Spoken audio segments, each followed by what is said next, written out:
안녕하세요. 저는 올해 52살 김태호라고 합니다. 처음 이런 이야기를 공개적으로 하는 것이라 많이 떨리네요. 15년이라는 시간, 그것도 미국 교도소에서 보낸 15년에 대해 말씀드리려고 합니다. 아마 많은 분들이 충격적으로 느끼실 수도 있고 저를 비난하실 수도 있을 것 같아요. 하지만 지금까지 숨겨왔던 제 이야기를 더 이상 혼자 감당하기 어려워서 용기를 내게 되었습니다. 저는 1995년에 25살의 나이로 미국 로스앤젤레스에 유학을 갔습니다. 컴퓨터 공학을 전공하려고 했었죠. 당시에는 미국 IT 붐이 한창이었고 젊은 나이에 실리콘밸리에서 성공하겠다는 꿈을 가지고 있었어요. 부모님께서는 집까지 담보로 잡고 유학비를 마련해 주셨습니다. 그 마음이 얼마나 간절했는지 지금도 생각하면 가슴이 아픕니다. 하지만 현실은 생각보다 훨씬 어려웠어요. 영어는 생각보다 늘지 않았고 학업은 따라가기 힘들었습니다. 무엇보다 생활비가 부족했어요. 처음에는 한인마트에서 아르바이트를 했지만 시급이 너무 낮았어요. 하루 8시간씩 일해도 한 달에 $800 정도밖에 벌 수 없었는데 방세만 $600였으니까요. 그러다가 한인 동료를 통해서 돈을 빨리 벌 수 있는 방법이 있다는 얘기를 들었어요.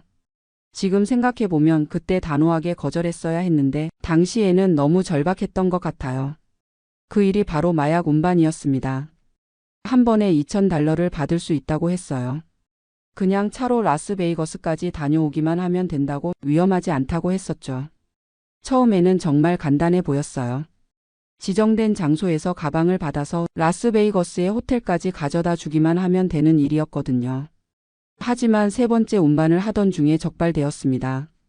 2009년 3월 15일 그날을 평생 잊을 수 없어요. 라스베이거스로 가는 고속도로에서 경찰이 제 차를 세웠어요. 일상적인 교통 단속인 줄 알았는데 경찰견이 제 차 주변을 맴돌더니 짖기 시작했어요. 그 순간 모든 게 끝났다는 걸 알았습니다. 트렁크에서 코카인 2kg이 발견되었어요. 제가 운반하는 게 마약인 줄은 알았지만 그렇게 많은 양인 줄은 몰랐어요. 현장에서 바로 체포되었고 수갑이 채워지는 순간 정말 세상이 무너지는 기분이었어요. 재판은 빠르게 진행되었습니다. 연방법원에서 마약 밀매죄로 기소되었고 변호사를 선임할 돈이 없어서 국선 변호사가 배정되었어요. 그 변호사는 저에게 유죄 인정을 하고 감형을 받으라고 조언했습니다. 첫 범이고 운반책에 불과하니까 7년에서 10년 정도 받을 거라고 했어요. 하지만 판사는 제게 15년을 선고했습니다. 그때가 2009년 8월이었어요. 법정에서 판결을 들었을 때 정말 다리에 힘이 빠져서 주저앉을 뻔했어요. 15년이라는 시간이 얼마나 긴 시간인지 실감이 나지 않았어요. 부모님께 전화를 드렸을 때가 가장 힘들었어요. 어머니는 전화기 너머로 울음소리만 들리셨고 아버지는 한동안 아무 말씀도 하지 못하셨어요. 아들아, 우리가 뭘 잘못했을까?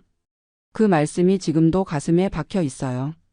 첫 번째로 배정받은 곳은 네바다주의 연방교도소였습니다.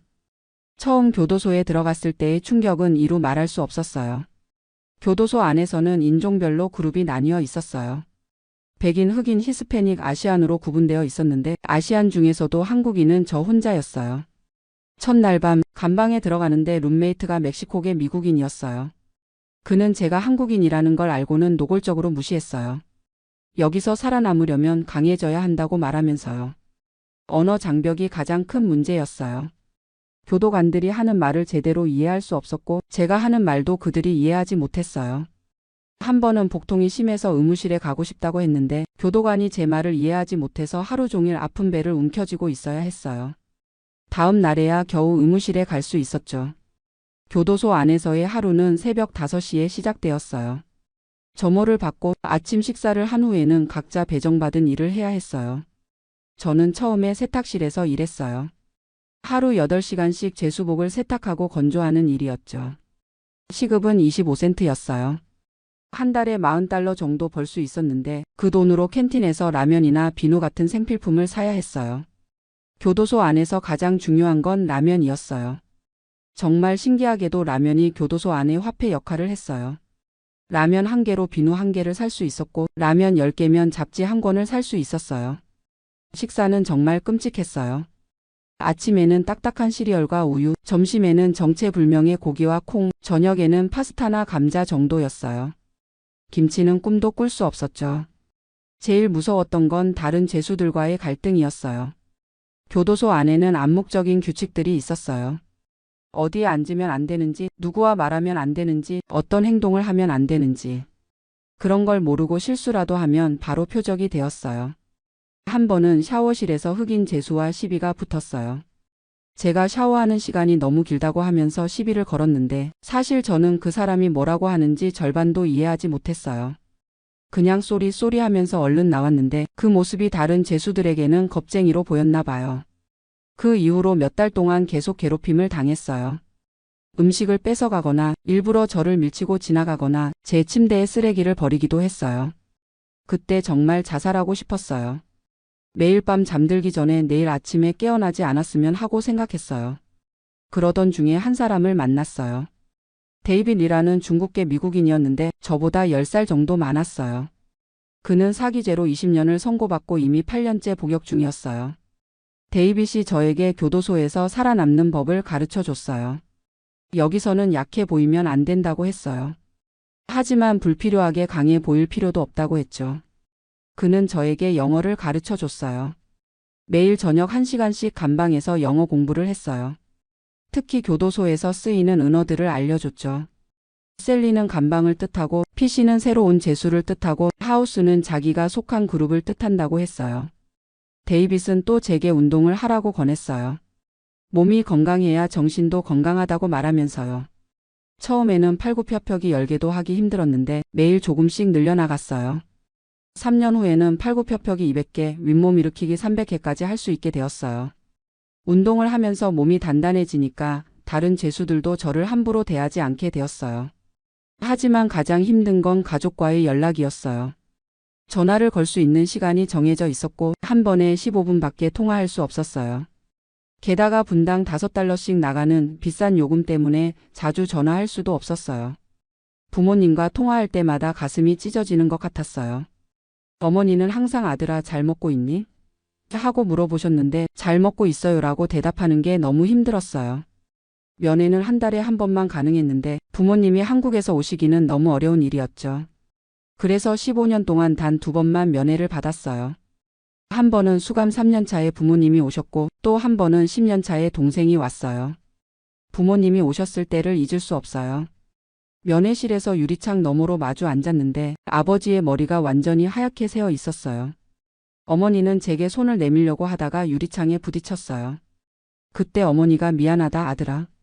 엄마가 미안해라고 말씀하시는데 왜 어머니가 미안하다고 하시는지 이해할 수 없었어요. 잘못한 건 저인데. 그 면회 이후로 한동안 정말 폐인이 되었어요.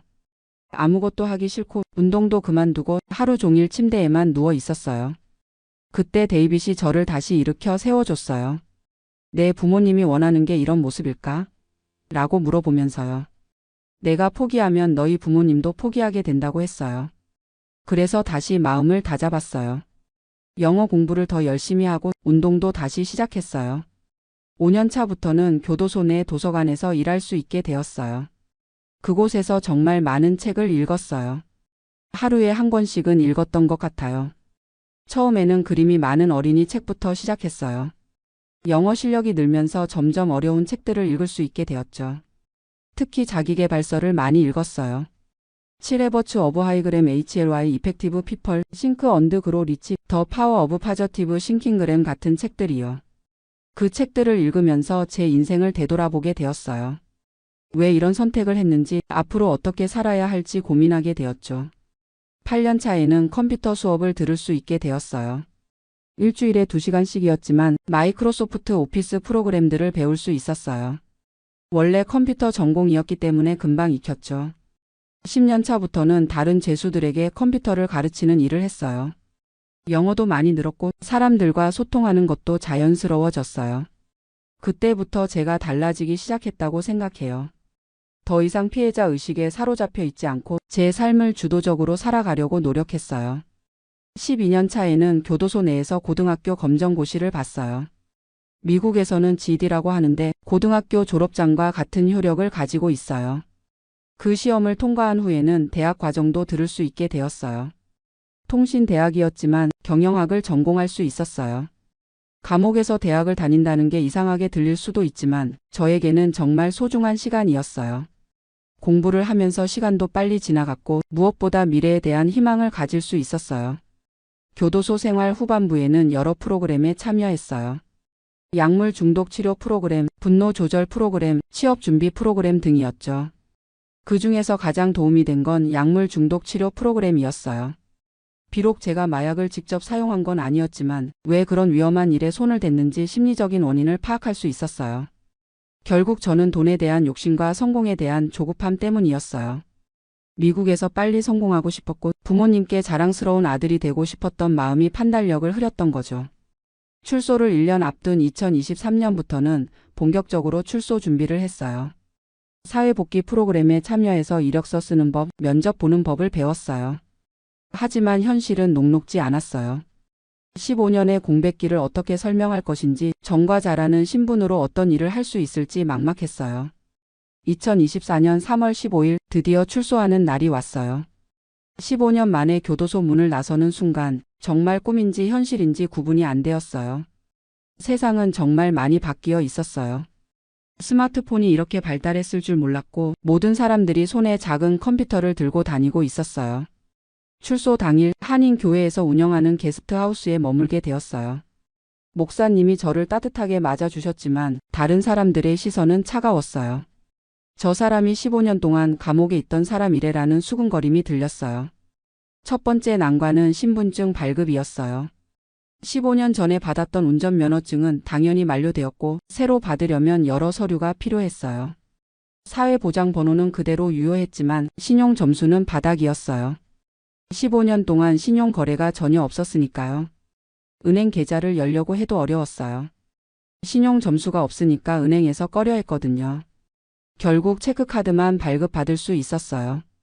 가장 큰 문제는 역시 취업이었어요. 이력서에 15년의 공백을 어떻게 설명할지 고민이 많았어요. 솔직하게 쓰자니 채용될 가능성이 거의 없고 거짓말을 하자니 나중에 들킬 위험이 있었어요. 처음에는 한인 마트에 취업을 시도했어요. 사장님께 솔직하게 사정을 말씀드렸더니 우리도 장사가 어려운데 그런 위험한 사람은 쓸 수 없다고 하시더라고요. 패스트푸드점도 지원해봤지만 마찬가지였어요. 서류 전형에서부터 떨어졌어요. 한 달 동안 50군데가 넘는 곳에 이력서를 넣었지만 면접 기회조차 주는 곳이 없었어요. 그러던 중에 전과자 재활을 돕는 비영리 단체를 알게 되었어요. 세컨드 찬스라는 단체였는데 전과자들의 사회복귀를 돕는 일을 하고 있었어요. 그곳에서 저와 같은 처지의 사람들을 많이 만났어요. 모두들 취업에 어려움을 겪고 있었어요. 어떤 분은 출소한 지 2년이 넘었는데도 제대로 된 일자리를 찾지 못하고 있었어요. 그 단체에서 운영하는 직업훈련 프로그램에 참여했어요. 건설 현장에서 일할 수 있는 기술을 배우는 과정이었어요. 비록 제 전공과는 거리가 멀었지만 일단 일자리를 구하는 게 급했어요. 3개월 과정을 마친 후에 건설회사에 취업할 수 있었어요. 사장님은 전과자들을 많이 고용하는 분이었어요. 사람은 누구나 실수할 수 있다며 기회를 주셨어요. 시작 급여는 시간당 15달러였어요. 하루 8시간 주 5일 일하면 월 2,400달러 정도 벌 수 있었어요. 15년 만에 받는 첫 월급이었어요. 첫 급여를 받던 날 정말 울컥했어요. 비록 많은 돈은 아니었지만 제 손으로 번 정당한 돈이라는 게 너무 뜻깊었어요. 하지만 현실은 여전히 어려웠어요. 방세만 월 800달러였고 식비, 교통비, 핸드폰 요금 등을 내고 나면 거의 남는 게 없었어요. 게다가 몸이 일에 적응하지 못해서 매일 온몸이 아팠어요. 15년 동안 교도소에서 운동을 했지만 실제 육체 노동과는 차원이 달랐어요. 일주일 만에 손바닥이 까지고 어깨와 허리가 아파서 잠을 이루기 어려웠어요. 그래도 포기할 수는 없었어요. 이 일마저 놓치면 다시 갈 곳이 없었거든요. 동료들은 대부분 히스패닉계였는데 처음에는 저를 경계했어요. 아시안이 건설 현장에서 일하는 경우가 흔하지 않았거든요. 하지만 열심히 일하는 모습을 보여주면서 점차 인정받게 되었어요. 교도소에서 배운 스페인어도 도움이 되었고 컴퓨터를 다룰 수 있다는 점도 플러스 요인이었어요. 6개월 후에는 시간당 18달러로 인상되었고 현장 관리 업무도 맡게 되었어요. 그 즈음 한국에 있는 부모님께 안부 전화를 드렸어요. 15년 만에 드리는 전화였어요. 어머니가 전화를 받으셨는데 제 목소리를 듣고는 한참 동안 말을 하지 못하셨어요. 그러더니 아들아 살아있구나라고 하시면서 우셨어요. 어머니 저 출소했어요. 지금 일도 하고 있어요라고 말씀드렸더니 그래 아들아. 이제 새 출발이구나라고 하셨어요. 아버지와도 통화했는데 목소리가 많이 늙으셨더라고요. 아버지 건강하세요?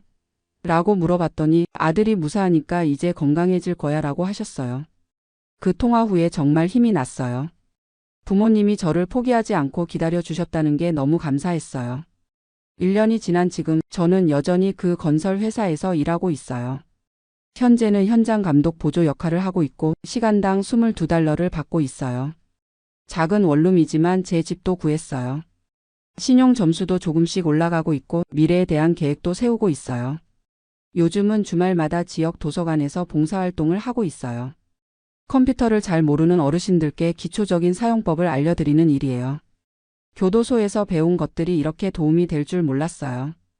또 한 달에 한 번씩은 세컨드 찬스 단체에서 강연을 하고 있어요. 새로 출소한 분들께 제 경험을 나누고 희망을 잃지 말라고 격려하는 일이에요. 처음 강연을 했을 때는 정말 떨렸어요.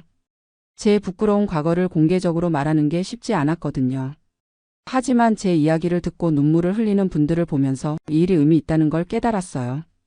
특히 기억에 남는 분이 있어요. 마약 관련 죄로 10년을 복역하고 출소한 40대 남성분이었는데 출소 후 6개월 동안 일자리를 찾지 못해서 거의 포기 상태였어요. 그분께 제 이야기를 해드리고 함께 이력서도 다시 써드렸어요. 2주 후에 연락이 왔는데 창고 관리 일자리를 구했다고 하시더라고요. 그때 정말 뿌듯했어요. 제가 누군가에게 도움이 될 수 있구나 하는 생각이 들었거든요. 요즘 제가 가장 관심을 갖고 있는 건 기술 교육이에요. 교도소에서 컴퓨터를 배웠던 경험을 살려서 전과자들을 위한 IT 교육 프로그램을 만들고 싶어요. 건설 현장에서 일하면서 번 돈을 조금씩 모아서 온라인으로 컴퓨터 관련 강의도 듣고 있어요.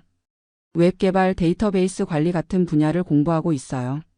목표는 2년 후에 IT 관련 일자리로 이직하는 거예요. 그리고 장기적으로는 전과자들을 위한 직업훈련센터를 만들고 싶어요. 물론 아직도 어려움은 많아요. 가끔 사람들이 제 과거를 알게 되면 태도가 달라져요. 15년이나 감옥에 있었던 사람이라는 시선으로 보는 거죠. 얼마 전에는 아파트에서 이사를 나가라는 통보를 받았어요. 다른 입주민이 제 전과를 알고 집주인에게 항의를 했던 거예요. 결국 다른 곳으로 이사를 가야 했죠. 또 한 번은 은행에서 대출을 신청했다가 거절당했어요. 신용 점수는 많이 올랐지만 여전히 전과자라는 이유로 위험 인물로 분류되는 거예요. 연애도 쉽지 않아요. 한 번 괜찮은 분을 만났는데 제 과거를 말씀드리고 나서 연락이 끊어졌어요. 이해는 하지만 부담스럽다고 하시더라고요. 가끔 밤에 혼자 있으면 후회와 자책이 밀려와요. 그때 그런 선택만 하지 않았더라면 하는 생각이 들죠. 25살의 저에게 돌아가서 말려주고 싶어요. 하지만 이제는 과거를 바꿀 수 없다는 걸 받아들였어요. 대신 앞으로의 삶을 더 의미 있게 살아가려고 해요. 15년이라는 시간이 제게서 많은 걸 빼앗아갔지만 동시에 많은 걸 가르쳐 주기도 했어요. 인내심을 배웠어요. 교도소에서 15년을 견뎌낸 경험이 있으니까 이제 어떤 어려움이 와도 버틸 수 있다는 자신감이 있어요. 겸손함도 배웠어요. 세상이 제 마음대로 되지 않는다는 걸 깨달았고 작은 것에도 감사할 줄 알게 되었어요. 공감 능력도 늘었어요. 어려운 처지에 있는 사람들의 마음을 이해할 수 있게 되었고 도움을 주고 싶다는 마음도 생겼어요. 무엇보다 진정한 자유의 의미를 알게 되었어요. 자유란 단순히 감옥에 있지 않는 게 아니라 자신의 선택에 책임을 지고 의미 있는 삶을 사는 거라는 걸 깨달았어요. 지금도 매일매일이 새로운 도전이에요. 전과자라는 꼬리표를 달고 살아가는 게 쉽지 않거든요. 하지만 포기하지 않고 계속 앞으로 나아가고 있어요. 얼마 전에 한국에 계신 부모님께 편지를 보냈어요. 그동안 죄송했다는 말씀과 함께 이제는 자랑스러운 아들이 되겠다는 다짐을 적었어요. 아버지께서 답장을 보내주셨는데 아들아 내가 포기하지 않고 일어선 것만으로도 이미 자랑스럽다고 쓰여 있었어요. 그 편지를 읽으면서 또 울었어요. 내년에는 한국에 가서 부모님을 뵐 계획이에요. 20년 만에 귀국이 될 거예요. 전과자 신분이라 비자 발급이 어려울 수도 있지만 일단 시도해 볼 거예요. 부모님께 직접 사과드리고 그동안 걱정 끼쳐드린 것에 대해 용서를 구하고 싶어요. 요즘 자주 생각하는 게 있어요. 만약 25살에 제가 지금의 저를 만난다면 뭐라고 할까 하는 생각이에요. 아마 형 정말 힘들었겠어요라고 할 것 같아요. 그리고 하지만 포기하지 않아서 다행이에요라고 덧붙일 것 같고요. 지금 저와 비슷한 처지에 있는 분들께 하고 싶은 말이 있어요. 포기하지 마세요. 아무리 어둡고 절망적인 상황이라도 반드시 빛이 있어요. 저도 교도소에서 수없이 포기하고 싶었어요. 하지만 버텨냈고 지금은 새로운 인생을 살고 있어요. 물론 쉽지 않아요. 정과 자라는 꼬리표는 평생 따라다닐 거예요. 하지만 그것이 인생의 전부는 아니에요. 우리에게도 두 번째 기회가 있어요.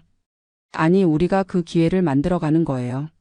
매일 아침 일어날 때마다 저는 스스로에게 말해요. 오늘도 새로운 하루야. 어제보다 더 나은 사람이 되자. 간혹 제 이야기를 듣고 정말 대단하시네요라고 말씀해 주시는 분들이 있어요. 하지만 저는 특별한 사람이 아니에요. 그냥 포기하지 않았을 뿐이에요. 15년이라는 시간을 교도소에서 보낸 것, 그것은 제 인생의 가장 큰 실수였어요. 하지만 동시에 가장 큰 교훈이기도 했어요. 지금 저는 52살이에요. 아직 인생이 반 정도 남았죠. 남은 시간을 더 의미 있게, 더 가치 있게 살아가고 싶어요. 특히 저와 같은 처지의 사람들에게 도움이 되고 싶어요.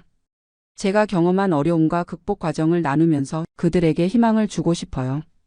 언젠가는 제 이름으로 재단을 만들어서 전과자들의 사회 복귀를 돕는 일을 하고 싶어요.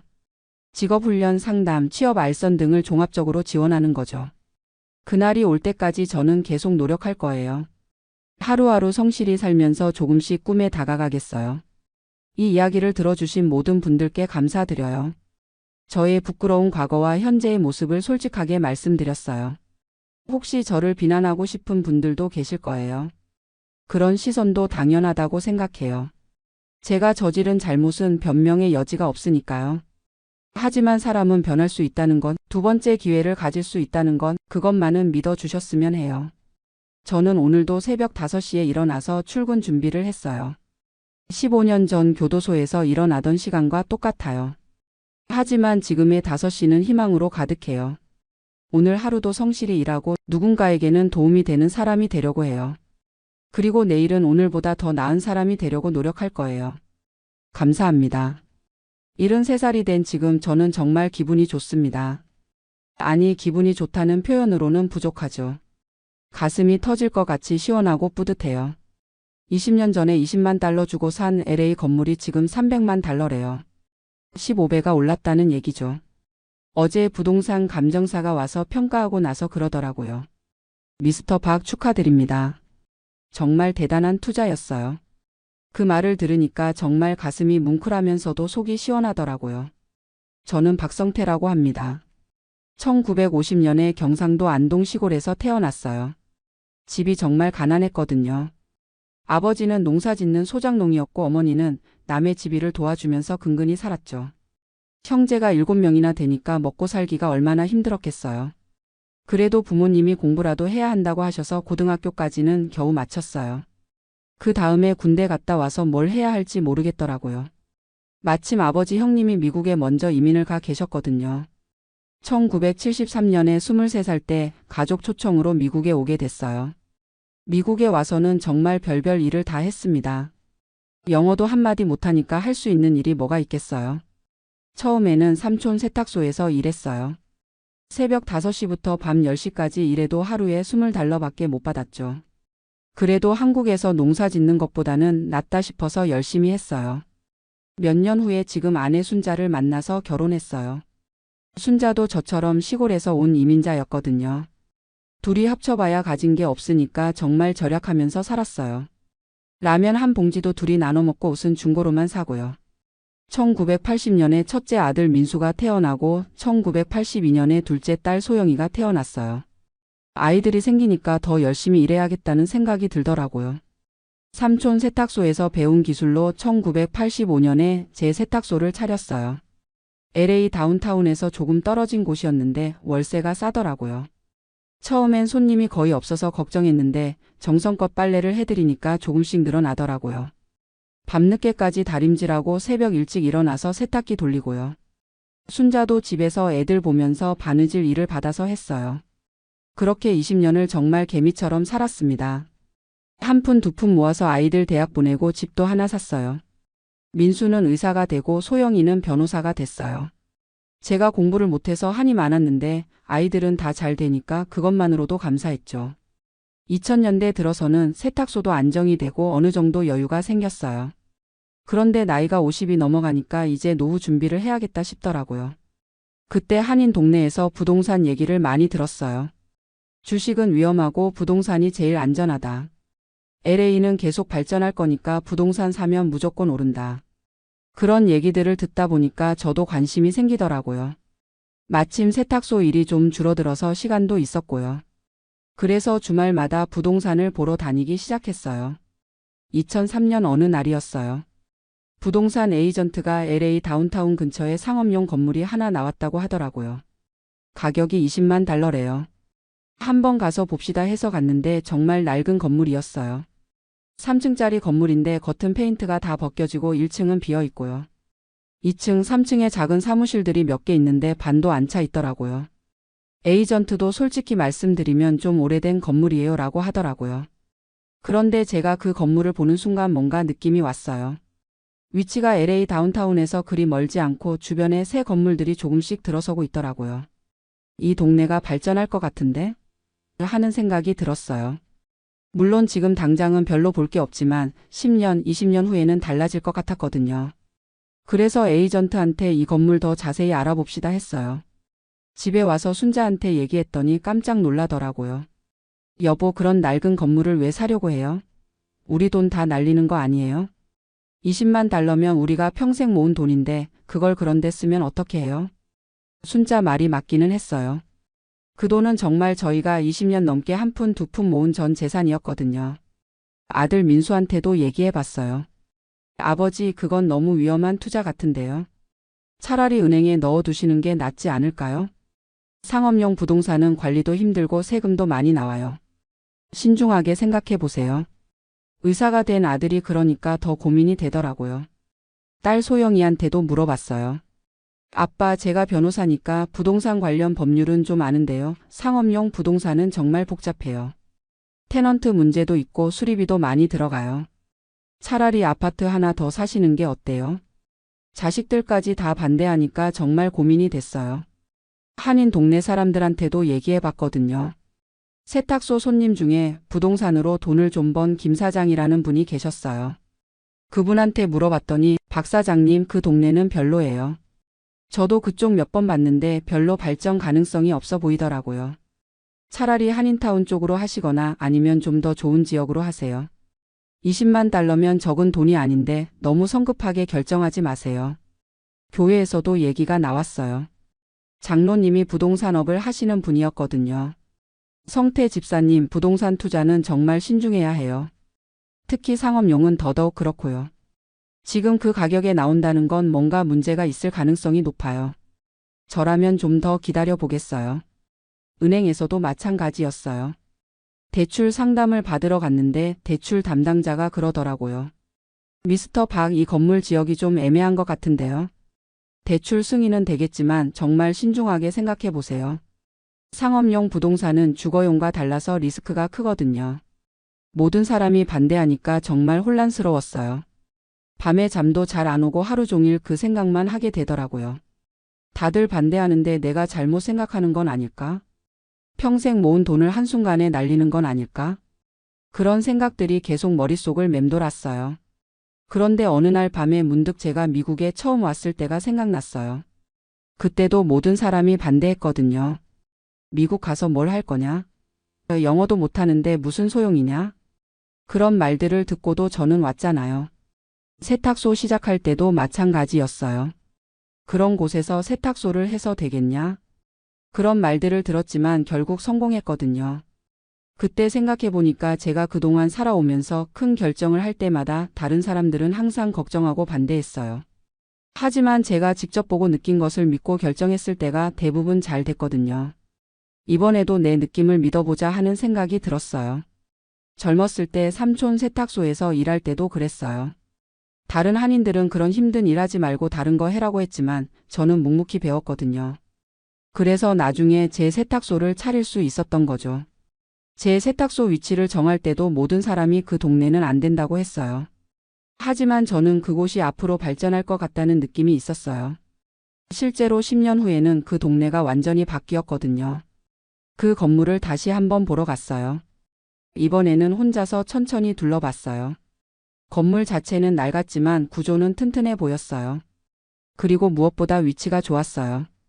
LA 다운타운까지 차로 15분이고 주변에 대학교도 있고 병원도 있고요. 지하철역도 걸어서 10분 거리였어요. 이런 위치에 이 가격이라면 정말 괜찮은 것 같은데? 그날 밤에 순자한테 말했어요. 여보, 저는 이 건물을 사고 싶어요. 물론 위험할 수도 있지만 제 느낌으로는 괜찮을 것 같아요. 우리가 이민 와서 지금까지 큰 실수 없이 잘 살아왔잖아요. 이번에도 잘 될 거예요. 순자가 한숨을 쉬면서 당신이 그렇게 하고 싶으시면 해보세요. 대신 정말 신중하게 하세요라고 하더라고요. 2003년 11월에 계약을 했어요. 20만 달러를 현금으로 주고 그 건물을 샀습니다. 계약서에 사인할 때 손이 조금 떨렸어요. 정말 잘하는 결정일까? 하는 생각이 들면서도 내 인생의 전환점이 될 수도 있겠다 하는 기대감도 있었어요. 건물을 사고 나니까 할 일이 정말 많더라고요. 일단 1층에 들어갈 테넌트를 구해야 했고 2층, 3층 빈 사무실도 채워야 했어요. 건물도 여기저기 수리할 곳이 많았고요. 페인트 칠부터 시작해서 전기시설, 화장실 수리까지 정말 손이 많이 갔어요. 처음 몇 달은 정말 힘들었어요. 테넌트가 잘 안 구해지니까 임대료 수입은 거의 없고 수리비는 계속 나가고요. 세금이며 보험료며 관리비까지 하면 한 달에 $2,000 정도가 나갔어요. 세탁소에서 번 돈으로 계속 보태야 했죠. 순자가 이렇게 돈만 나가면 어떻게 하냐고 걱정하는 것도 당연했어요. 한인 동네에서는 그럴 줄 알았다는 분위기였어요. 김 사장님이 박 사장님 어떠세요? 제가 말씀드렸잖아요. 너무 성급했던 것 같은데요? 라고 하시더라고요. 교회에서도 집사님 부동산은 어떻게 되고 있어요? 라고 물어보는 분들이 있었는데 대답하기가 좀 그렇더라고요. 그래도 저는 포기하지 않았어요. 주말마다 건물에 가서 청소하고 수리할 곳은 제가 직접 했어요. 어차피 세탁소 일로 손기술은 익숙했거든요. 페인트 칠 정도는 유튜브 보고 배워서 혼자 했어요. 1층에 들어올 테넌트를 구하기 위해 여러 부동산 에이전트들을 만나러 다녔고요. 2004년 여름에 드디어 1층에 커피숍이 들어왔어요. 젊은 한국인 부부가 하는 작은 커피숍이었는데 월세 $1,500에 계약했어요. 그때 정말 기뻤어요. 드디어 시작이구나 하는 생각이 들었거든요. 2층에도 작은 회계사무소가 들어오고 3층에는 번역회사가 들어왔어요. 그렇게 한 해가 지나니까 월 임대료 수입이 $4,500 정도 됐어요. 지출을 빼고 나면 월 $500 정도 남았어요. 많은 돈은 아니었지만 적어도 적자는 면했거든요. 순자도 다행이네요. 이제 좀 안정되는 것 같아요라고 하더라고요. 그런데 2008년에 금융위기가 터졌어요. 리먼 브라더스가 망하고 미국 경제가 완전히 흔들렸잖아요. 부동산 시장도 엉망이 됐고요. 제 건물 테넌트들도 하나둘씩 나가기 시작했어요. 1층 커피숍은 손님이 없어서 6개월 만에 문을 닫았고 2층 회계사무소도 임대료를 못 내서 나갔어요. 2009년에는 정말 최악이었어요. 건물이 거의 비었는데 세금이랑 보험료는 계속 나가야 하거든요. 한 달에 $1,800씩 적자가 났어요. 그때 정말 내가 잘못 생각했나? 하는 후회가 밀려왔어요. 순자도 여보 이제 팔아야 하는 것 아니에요? 이렇게 계속 손해볼 수는 없잖아요 라고 했어요. 한인 동네에서는 완전히 그럴 줄 알았다 모두였어요. 김 사장님이 박 사장님 이제라도 손 털고 나오세요. 더 기다리면 더 손해예요 라고 조언해 주시더라고요. 교회 장로님도 성태 집사님 아직 팔 수 있을 때 파세요. 계속 붙들고 있으면 더 큰 손해 봅니다 라고 하셨어요. 아들 민수도 걱정이 됐는지 전화를 자주 했어요. 아버지 정말 힘드시면 팔아도 돼요. 제가 도와드릴게요. 딸 소영이도 아빠 너무 스트레스 받지 마세요. 돈보다 건강이 더 중요해요 라고 했어요. 그런데 저는 또 그때 젊은 시절이 생각났어요. 세탁소 하면서도 힘든 시기가 있었거든요. 1992년 LA 폭동 때는 정말 장사가 안 됐어요. 그때도 세탁소 그만둘까? 생각했지만 끝까지 버텼잖아요. 결국 그 다음 해부터는 다시 좋아졌고요. 이번에도 좀 더 버텨보자. 아직 5년밖에 안 됐는데 너무 성급하게 포기하면 안 되겠다. 그런 생각으로 2010년까지 버텼어요. 물론 돈은 계속 들어갔지만 세탁소에서 번 돈으로 어떻게든 막아갔어요. 2011년부터 조금씩 달라지기 시작했어요. LA시에서 다운타운 재개발 계획을 발표했거든요. 제 건물 주변 지역이 재개발 구역에 포함됐어요. 아, 이제 좀 달라지겠구나 하는 생각이 들었어요. 그해 가을에 1층에 새로운 테넌트가 들어왔어요. IT 회사였는데 월세 $2,000에 계약했어요. 예전 커피숍보다 $500나 더 비싼 거였어요. 2012년, 2013년에는 주변에 새 건물들이 몇 개 들어서기 시작했어요. 고급 아파트도 하나 생기고 레스토랑들도 몇 개 새로 문을 열었어요.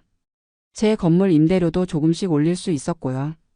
2층, 3층도 새로운 테넌트들이 들어와서 거의 다 차게 됐어요. 2015년에 부동산 에이전트가 건물 가격이 많이 올랐다고 연락이 왔어요. 한번 평가를 받아보니까 $35만. 20만 달러에 산 게 $35만 달러가 됐으니까 $15만 달러가 오른 거였어요. 처음으로 아, 내가 잘했구나 하는 생각이 들었어요. 순자도 여보 정말 다행이네요. 그때 포기하지 않길 잘했어요 라고 하더라고요. 그런데 정작 주변 사람들 반응은 좀 달랐어요. 김 사장님이 박 사장님 운이 좋으셨네요. 금융위기만 아니었으면 진작 망했을 텐데라고 하시더라고요. 교회에서도 집사님 정말 운이 좋으셨어요. 요즘 부동산 시장이 다시 살아나서 다행이네요 라고 했어요. 다들 제가 잘해서가 아니라 운이 좋았다고 하는 거예요. 2016년, 2017년에는 주변 변화가 정말 빨랐어요. 지하철 새 역이 생기고 대형 쇼핑몰도 계획이 나왔어요. 제 건물에서 5분 거리에 큰 병원도 확장 이전을 한다고 하더라고요. 임대료도 계속 올려서 월 $7,000 정도 받게 됐어요. 건물 가치도 $50만 달러가 넘었다고 했어요. 그때부터 주변 사람들 반응이 조금 달라지기 시작했어요.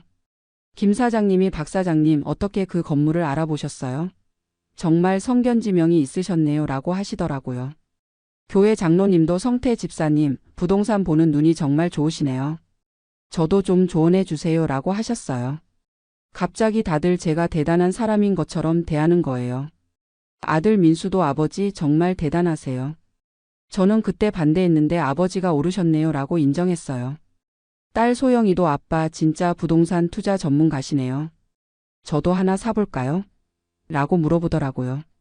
2018년, 2019년에는 더 놀라운 일들이 계속 일어났어요. 제 건물 바로 옆에 20층짜리 오피스 빌딩이 들어선다고 하더라고요. 그리고 건너편에는 고급 호텔도 들어온다고 했어요. 부동산 에이전트가 이제 이 지역이 완전히 바뀔 거예요 라고 하더라고요. 실제로 건물 가치가 $80만 달러까지 올랐어요. 그런데 2020년에 코로나가 터졌잖아요. 처음에는 이제 끝났나? 하는 생각도 들었어요. 테넌트들이 임대료 좀 깎아달라고 하기도 하고 몇 군데는 나가기도 했거든요. 하지만 다행히 그 지역 개발은 계속됐어요. 오히려 사람들이 집에서 일하게 되면서 작은 사무실 수요가 늘어났어요. 2021년부터는 정말 믿을 수 없는 일들이 일어났어요. 미국 부동산이 완전히 폭등하기 시작한 거예요. 특히 LA는 더 심했고요. 제 건물 가치가 $120만 달러, $150만 달러, $180만 달러 이렇게 계속 올라갔어요. 임대료도 월 $1만 달러를 넘어섰고요. 2022년에는 건물 가치가 $200만 달러를 넘었어요. 20만 달러에 산 게 $200만 달러가 됐으니까 10배가 오른 거였어요. 그때 한인 동네에서는 완전히 화제가 됐어요. 박 사장님이 부동산 대박 났다더라. 20년 전에 산 건물이 10배가 올랐다더라. 그런 얘기들이 돌았어요. 갑자기 저한테 부동산 조언을 구하러 오는 사람들이 줄을 섰어요. 김 사장님도 박 사장님 정말 대단하세요. 저도 투자할 만한 건물 하나 없나요? 라고 하시더라고요. 교회에서도 성태 집사님께서 부동산 투자 세미나 좀 해주세요 라고 요청이 들어왔어요. 한인신문에서 인터뷰 요청도 들어왔어요. 성공한 한인 투자자로 소개하고 싶다고 하더라고요. 저는 그냥 운이 좋았을 뿐이라고 했는데 기자가 겸손하게 말씀하시지만 정말 대단한 안목이십니다 라고 하더라고요. 2023년에는 더 놀라운 일이 있었어요. 제 건물 근처에 아마존 오피스가 들어온다고 발표된 거예요. 그 소식이 나오자마자 부동산 가격이 또 뛰었어요. 제 건물도 $250만 달러까지 올랐다고 하더라고요. 그리고 올해 2024년에 최종 평가를 받았는데 300만 달러래요. 20만 달러가 300만 달러가 됐으니까 정확히 15배가 오른 거예요. 20년 만에 280만 달러를 번 셈이죠. 연평균 14만 달러씩 번 거예요. 어제 그 평가 결과를 듣고 나서 정말 감회가 새로웠어요. 내가 정말 잘했구나. 그때 모든 사람이 반대했는데도 내 신념을 믿고 결정하길 잘했다. 순자도 눈물을 글썽이면서 여보 정말 고생 많으셨어요. 그때 포기하지 않아서 다행이에요 라고 하더라고요. 지금은 월 임대료만 1만 5천 달러가 들어와요. 세금이랑 관리비 빼고도 월 1만 달러 정도는 순수익이에요. 세탁소는 5년 전에 정리했는데 이 건물 임대료만으로도 충분히 살 수 있어요. 아니 충분한 정도가 아니라 여유롭게 살 수 있어요.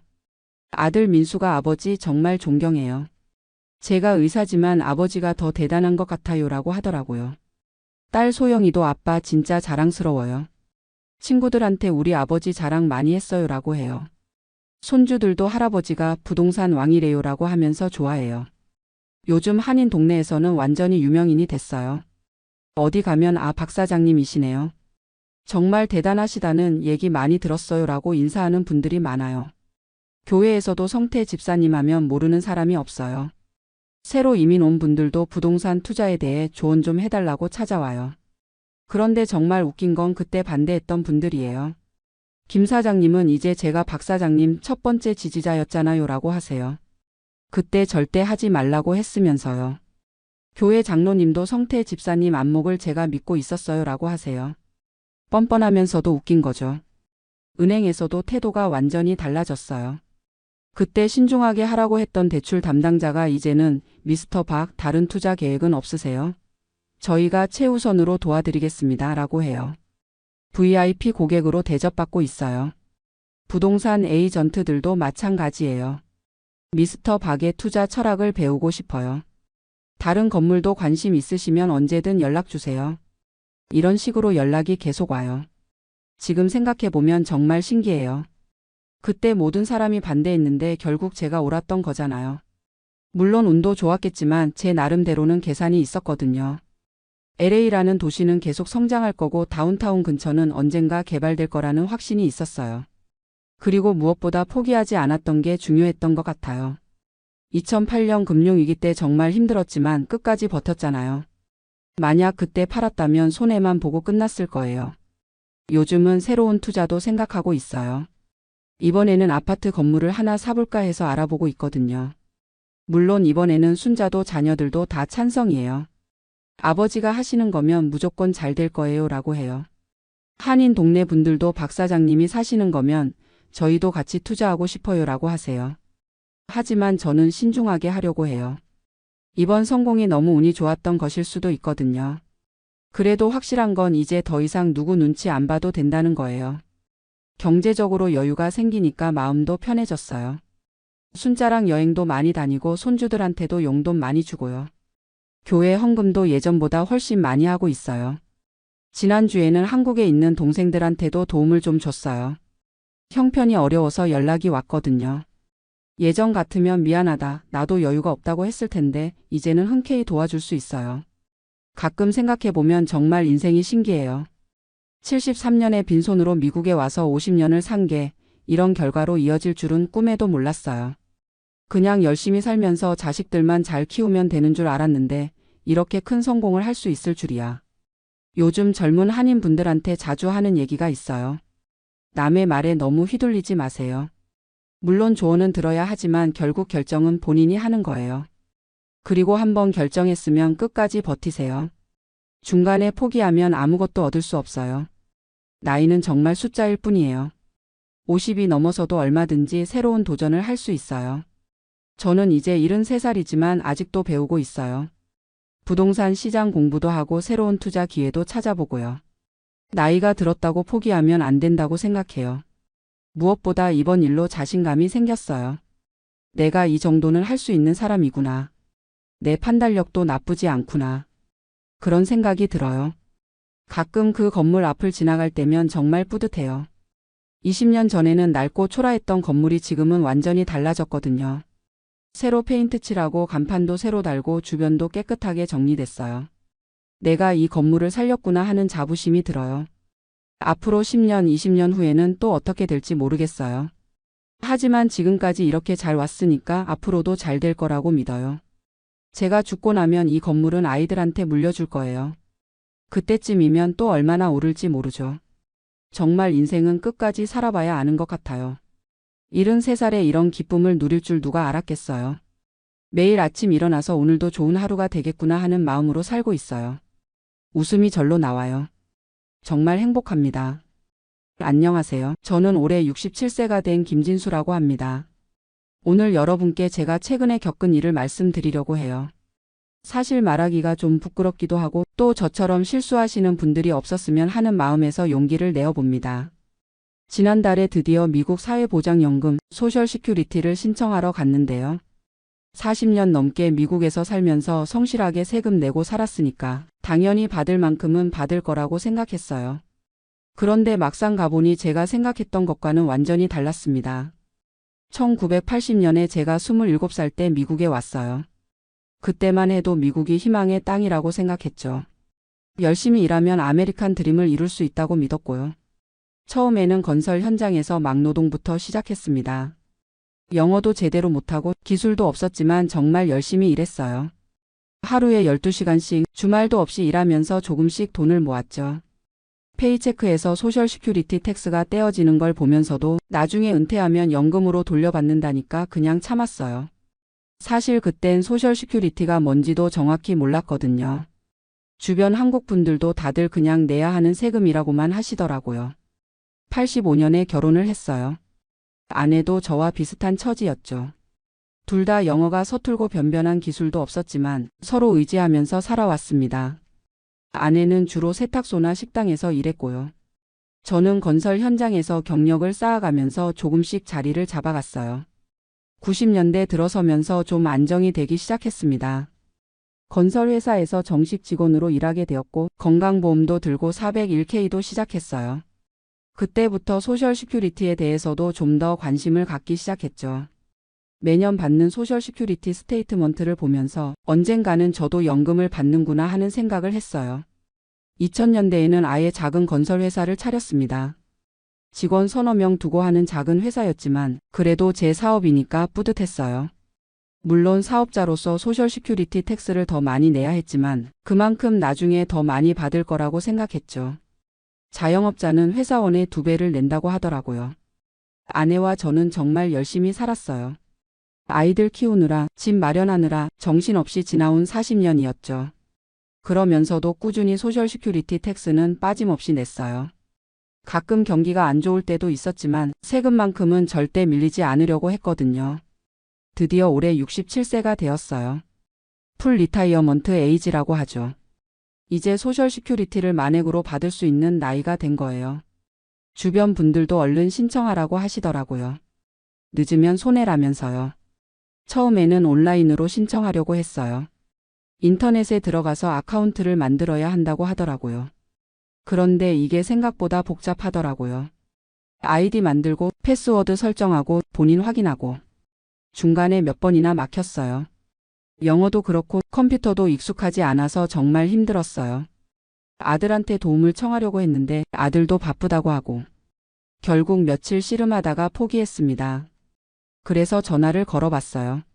소셜 시큐리티 오피스에 전화번호가 있더라고요. 1에서 800에서 772에서 1213이었나? 전화를 걸었는데 자동응답기가 나와요.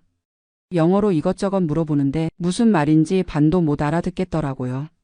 한국어 서비스도 있다고 해서 눌러봤는데 한국어로는 간단한 안내만 나오고 결국 영어로 연결되더라고요. 그것도 한참 기다려야 하고요. 한 번은 30분 넘게 기다렸는데 끊어져 버리더라고요. 결국 직접 가기로 했어요. 집에서 가까운 소셜 시큐리티 오피스가 있었거든요. 인터넷으로 찾아보니까 예약을 하라고 하는데 또 온라인으로 해야 한다더라고요. 그냥 가서 기다리면 되겠지 하는 생각으로 무작정 갔습니다. 오피스에 도착했는데 생각보다 사람이 많더라고요. 입구에서 보안 검색도 받고 번호표도 뽑아야 하고 마치 병원 같은 느낌이었어요.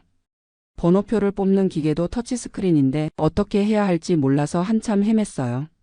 옆에 있던 젊은 직원이 도와주긴 했는데 영어로 빨리빨리 설명하니까 잘 못 알아듣겠더라고요. 그냥 아무 번호나 뽑아서 앉아 있었는데 1시간 넘게 기다려도 제 번호가 안 나오더라고요. 알고 보니까 잘못된 번호를 뽑았더라고요. 다시 번호를 뽑고 또 기다렸어요.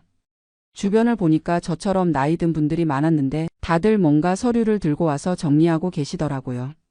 저는 그냥 아이디만 들고 왔는데 뭔가 준비가 부족한 것 같아서 불안해지기 시작했어요. 드디어 제 번호가 불렸어요. 창구로 가니까 젊은 여직원이 앉아 있더라고요. 친절하긴 했는데 말이 너무 빨라요. 제가 소셜 시큐리티를 신청하러 왔다고 하니까 서류들을 달라고 하더라고요.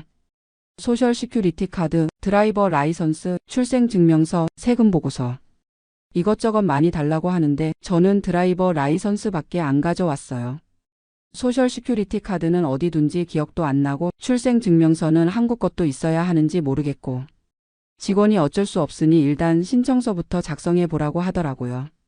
그런데 이 신청서가 진짜 복잡해요. 몇 페이지에 걸쳐서 이것저것 다 써야 하는데 영어로 된 질문들이 무슨 뜻인지 모르겠는 게 많았어요. 특히 직업 히스토리를 쓰는 부분이 제일 어려웠어요. 40년 동안 이직도 많이 하고 사업도 했다가 접었다가 했는데 언제부터 언제까지 어디서 일했는지 정확히 기억이 안 나더라고요. 회사 이름도 정확히 모르는 곳들이 있고요. 그리고 아내 정보도 써야 하는데 아내가 언제부터 일을 시작했는지 얼마나 벌었는지 이런 것들도 정확히 몰라서 당황했어요. 집에서 미리 정리해 올 걸 그랬나 하는 생각이 들더라고요. 1시간 넘게 씨름해서 겨우 신청서를 작성했어요. 그런데 직원이 보더니 뭔가 부족하다고 하더라고요. 서류들을 다 가져와야 처리할 수 있다면서 다음에 다시 오라고 하는 거예요. 그래서 집에 가서 서류들을 찾기 시작했어요. 소셜 시큐리티 카드는 결혼할 때 받은 상자에서 찾았고 세금 보고서는 어디 있는지 몰라서 회계사한테 연락했어요. 출생증명서는 한국에서 가져온 게 있긴 한데 영어로 번역된 게 필요하다고 하더라고요. 일주일 후에 다시 갔어요. 이번엔 서류를 다 챙겨서 갔죠. 그런데 또 다른 문제가 생겼어요. 제 이름이 서류마다 조금씩 다르더라고요. 한국 출생증명서에는 한국 이름으로 되어 있고 소셜 시큐리티 카드에는 영어 이름으로 되어 있고 직원이 설명하는데 이름이 일치하지 않으면 별도의 서류가 더 필요하다고 하더라고요. 네임 챙그래미 서류라든지 코트 오더라든지 듣기만 해도 복잡하더라고요. 그리고 제일 충격적이었던 건 제가 받을 수 있는 연금액을 계산해 주는데 생각보다 훨씬 적더라고요. 40년 넘게 열심히 일했는데 한 달에 $1,800 정도밖에 안 된다는 거예요. 저는 최소한 $2,500는 될 줄 알았거든요. 주변에서 들은 얘기로는 그 정도는 받는다고 했는데 알고 보니까 제가 초창기에 건설 현장에서 일할 때 캐시로 받은 돈들이 많아서 텍스 리포트가 제대로 안 된 게 많았더라고요. 특히 자영업을 할 때도 소득을 좀 적게 신고한 적이 있었거든요. 그때는 세금을 적게 내려고 그랬는데 그게 나중에 연금액에 영향을 미칠 줄은 몰랐어요. 소셜 시큐리티는 지난 35년 동안의 수입을 평균 내서 계산한다고 하더라고요. 그리고 아내 연금 문제도 복잡하더라고요. 아내는 제가 받는 금액의 50%를 받을 수 있다고 하는데 그건 아내가 자기 연금을 안 받을 때 얘기라고 하더라고요. 아내도 일을 많이 했으니까 자기 연금이 있을 텐데 둘 중에 높은 걸 선택해야 한다는 거예요. 그런데 아내 연금액을 계산해 보니까 그것도 생각보다 적어요. 아내는 주로 파트타임으로 일했고 캐시페이를 받은 적도 많아서 소셜 시큐리티에 제대로 리포트된 게 별로 없더라고요. 결국 아내는 자기 연금 대신에 제 연금의 50%를 받는 게 나을 것 같다고 하더라고요. 그러면 저 $1,800에 아내가 $900 해서 한 달에 $2,700 정도 받게 되는 거죠. 그런데 여기서 또 문제가 생겼어요. 소셜 시큐리티에 세금을 내야 할 수도 있다는 거예요. 저희가 다른 수입이 있으면 소셜 시큐리티 인컴의 85%까지 텍서블 하다고 하더라고요. 저희는 401K도 있고 작은 렌탈 프라퍼티도 있어서 그런 수입들 때문에 세금을 내야 할 것 같다고 하더라고요. 그러면 실제로 손에 들어오는 돈은 더 적어질 수도 있다는 거예요. 이런 얘기들을 들으니까 정말 막막하더라고요. 40년 넘게 성실하게 살았는데 노후가 이렇게 불안할 줄은 몰랐어요. 사실 저희는 소셜 시큐리티가 노후의 주요 수입원이 될 거라고 생각했거든요. 직원이 말하기를 소셜 시큐리티는 원래 리타이어먼트 인컴의 일부분일 뿐이라고 하더라고요. 나머지는 개인 연금이나 저축으로 준비해야 한다면서요. 그런데 저희는 그런 거 준비할 여유가 별로 없었어요. 자녀들 교육시키고 집 마련하고 그러다 보니 개인 리타이어먼트 어카운트에 넣을 돈이 그리 많지 않았거든요. 401k도 회사에서 매치해 주는 것만 넣었지 맥서멈으로 넣지는 못했어요. 그리고 또 충격적이었던 건 매더케어 얘기였어요. 65세부터 자동으로 매더케어에 가입된다고 생각했는데 파트 B는 별도로 신청해야 하고 프리미엄도 내야 한다고 하더라고요. 한 달에 $170 정도 나간다면서요. 그것도 모르고 있었다가 뒤늦게 신청하면 페널티가 있다고 하더라고요. 다행히 아직 늦지는 않았지만 이런 것들을 미리 알고 준비했어야 했는데 하는 후회가 들더라고요. 결국 그날은 신청만 하고 왔어요. 처리하는데 몇 주 걸린다고 하면서 첫 번째 체크는 신청한 달의 다음 달부터 나온다고 하더라고요. 그리고 100페이는 신청 시점부터 계산한다면서 늦게 신청해도 손해보는 건 없다고 하더라고요. 집에 와서 아내와 얘기해보니 저희와 비슷한 상황인 분들이 많다는 걸 알았어요. 특히 이민 1세대들은 소셜 시큐리티 시스템을 제대로 이해하지 못하고 영어 때문에 정보를 제대로 얻기 어려웠던 거죠. 그리고 초창기에 캐시로 일한 것들, 소득을 적게 신고한 것들이 나중에 이렇게 영향을 미칠 줄 몰랐던 거예요. 그때는 당장 세금을 적게 내는 게 좋다고 생각했는데 장기적으로 보면 손해였던 거죠. 지금 생각해보면 미리미리 프레퍼레이션을 했어야 했어요. 65세 전에 소셜 시큐리티 오피스에 가서 상담을 받아보고 예상 연금액도 확인해보고 필요한 서류들도 미리 준비해놓고 그리고 영어 공부도 더 열심히 했어야 했어요. 40년 넘게 미국에 살면서도 여전히 영어가 서툴러서 이런 중요한 일을 처리할 때 어려움을 겪게 되더라고요. 매더케어나 다른 베너핏들에 대해서도 미리 공부해 놨어야 했고요.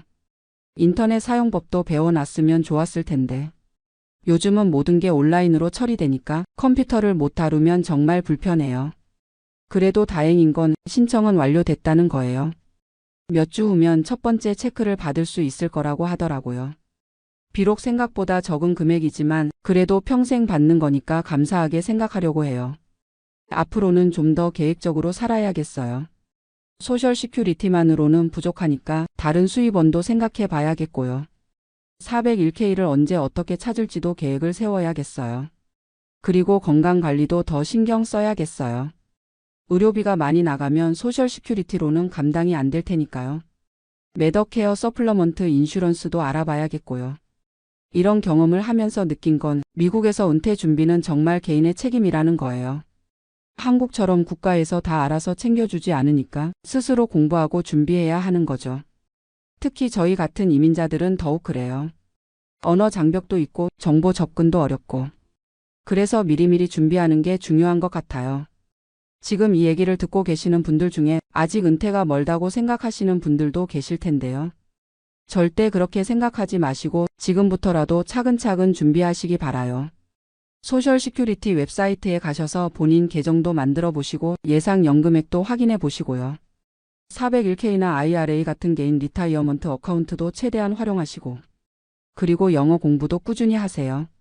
나이가 들어서 갑자기 하려고 하면 정말 어려워요. 컴퓨터 사용법도 미리 배워 두시고요. 매더케어에 대해서도 미리 공부해 두시는 게 좋아요. 65세가 되기 전에 미리 신청 절차를 알아두시고 어떤 플랜이 본인에게 맞는지도 알아보시고요. 마지막으로 혼자서 다 하려고 하지 마시고 필요하면 전문가의 도움을 받으세요. 변호사나 재정 플래너 또는 소셜 시큐리티에 대해 잘 아는 분들한테 상담을 받아보시는 것도 좋아요. 저는 이제 와서 후회해봤자 소용없으니까 현실을 받아들이고 남은 인생을 잘 살아보려고 해요.